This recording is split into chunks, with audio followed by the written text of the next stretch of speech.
xisbiyada Somaliland rasmi ahaan ugu furmi doono 3 bisha Juun oo ku beegan maalinta Khamiista ee soo socota. Warbixintan waxaa nooga diyaarisay shirkaasi jira ee guddiga doorashooyinka Somaliland wariyahayaga Sagal Mustafa Xasan. guddiga doorashooyinka Somaliland ayaa shir jirayd oo maanta ku qabteen magaalada Hargeysa waxay kaga hadleen tartanka ololaha doorashada madaxtooyada ee dhici doonta 26 bisha Juun. afayeenka guddiga doorashooyinka Somaliland Maxamed Axmed Xirsi Geele oo ka hadlay shirkan jirayd ayaa shaaca ka qaaday in rasmi ahaan ololaha tartanka doorashada madaxtooyada ee 3 xisbi ay bilaabmi doonto 3 bisha Juun oo ku beegan maalinta Khamiista ee soo socota. ololaha axzaabta ay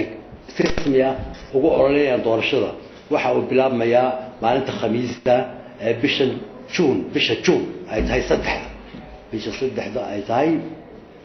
2010 waxaanu dhamaanayaa maalinta Arbacada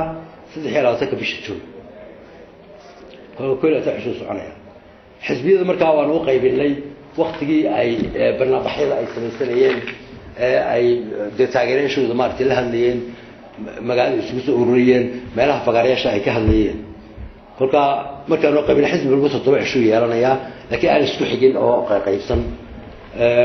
بيش سد حديدة وحوجه ريني حزب العضو أو برنامجية قبصانية جواه أو كقبصانية ده جوال الأردن ما أنت كل حكتي بيشلا شون أفرتيدا حزب الحكومية أيا يلانيا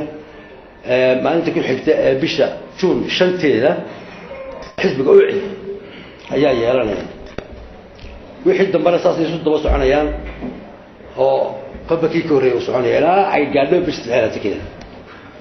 geesta kale afayeenka guddiga doorashooyinka Somaliland ayaa uga digay 3 xisbi siyaasadeed in ay ku xadgudbaan xeerka anshaxa ay hore u saxeexdeen isagoo ugu baaqay in xisbi kasta xisbiga kale uu ku ixtiraamo maalinta uu leeyahay isu soo baxa ololaha doorashada madaxtooyada ee fooday nagu soo haysa. waxaan ka codsanaynaa xisbiyada in xisbigu maalintiisa si habsami ah oo nabadgelyo ah oo turxan iyo tirjiid midna lahayn